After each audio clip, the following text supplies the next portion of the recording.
हाय बच्चों, आज हम सहकारी समिति पढ़ेंगे। लास्ट पीरियड में हम साझेदारी ख़त्म किए थे। आज हम पढ़ेंगे सहकारी समिति। सहकारिता शब्द का मतलब होता है सह प्लस कार, मतलब मिलकर कार्य करना। सहकारिता का मतलब होता है मिलकर कार्य करना, इसे सहकारिता बोला जाता है।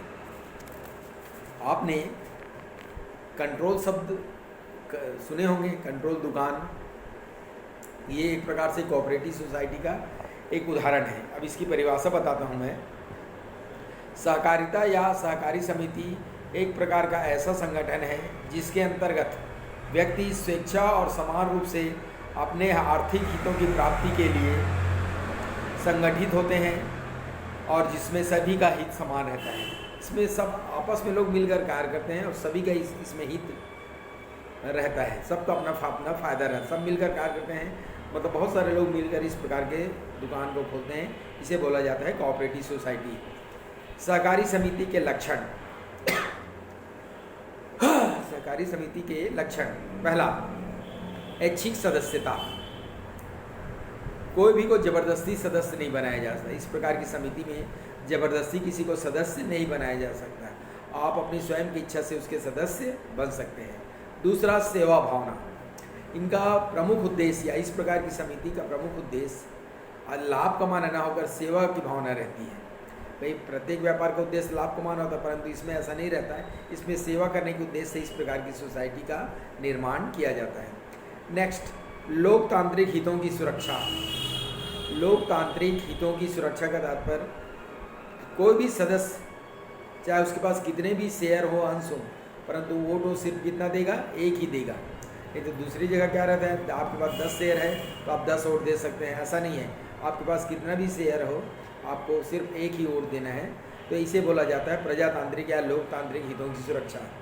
सामान्य हितों की सुरक्षा, ये समितियाँ सभी सदस्यों को हित से मिलजुल कर कार्य करते हैं। सभी सदस्यों के हितों को ध्यान में रख के कार्य करते हैं। आत्म सहायता। सहकारी समिति एक प्रकार से स्वयं की सहायता है। हमको कोई चीज़ की वस्तु लेने में परेशानी होती है, महंगी मिलती है, तो उससे बचने के लिए हम सोसाइटी में जाकर सदस्य बनते हैं। तो ये एक प्रकार से स्वयं की सहायता है। सहकारिता में सहकारिता। सहकारिता में सहकारिता। सहकारी समितियाँ सहकारिता की भावना से प्रेरित होकर जिस स्तर पर एवं शीर्ष स्तर पर, जिला स्तर पर एवं शीर्ष स्तर पर भी सहकारिता का भावना का विस्तार होता है। इसको क्लियर कर देता हूँ मैं। जैसे आज हमने दुर्ग में एक सहकारी समिति का निर्माण किया और वो बहुत अच्छे से चलने लगा। उसे देखकर दूसरे शहर वाले भी खोलेंगे, तो ये लगातार इसका विकास होते रहता है। स्वचालित संस्था। स्वचालित मतलब जो अपने आप से चलती रही हो, इसे स्वचालित संस्था बोला जाता है। लोकतंत्र के सिद्धांत पर आधारित होने के कारण ऐसी संस्था अपने आप ही चलते रहती है और अच्छे ढंग से चलते रहती है। सहकारिता के प्रमुख सिद्धांत, जो लक्षण है, जो विशेषता है, वही सिद्धांत में आ जाता है। तो आप इसे होमवर्क क्वेश्चन के रूप में लिख लीजिए। सहकारिता के सिद्धांत का वर्णन कीजिए। सहकारिता के सिद्धांत का वर्णन कीजिए, ठीक है। अब सहकारी समिति के प्रकार बताता हूँ मैं। सहकारी समिति के प्रकार, पहला, उपभोक्ता सहकारी भंडार। जो उपभोक्ता सहकारी भंडार,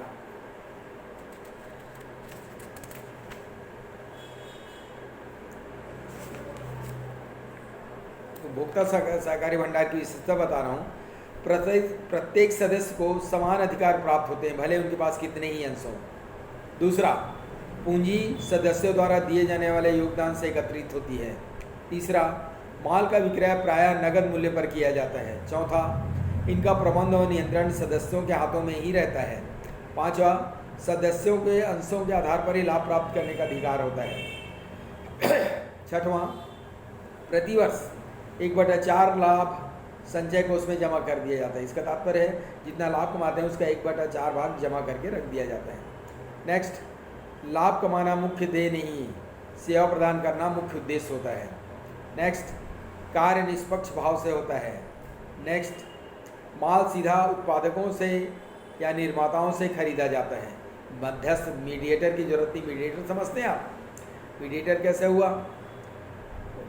उत्पादक, फिर थोक व्यापारी, फिर फुटकर व्यापारी, उसके बाद उपभोक्ता। तो उपभोक्ता और निर्माताओं के बीच कितने मीडिएटर हो गए? 2 मध्यस्थ हो गए, इनसे माल नहीं लिया जाता।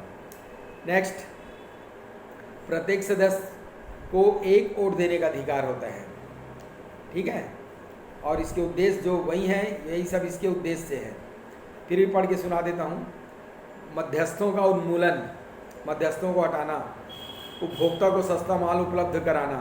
नेक्स्ट, उत्पादकों के एकाधिकार को समाप्त करना, मूल्य नियंत्रण में सरकार की सहायता करना, बाजार में मांग एवं पूर्ति में संतुलन स्थापित करना, लोगों की आवश्यकताओं को ध्यान में रखकर माल के उत्पादन एवं पूर्ति का निर्णय करना, लोगों में सहयोग तथा एकता की भावना निर्मित करना।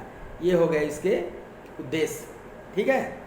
अब फिर एक क्वेश्चन लिखिए, सहकारी उपभोक्ता भंडार के लाभ का वर्णन कीजिए।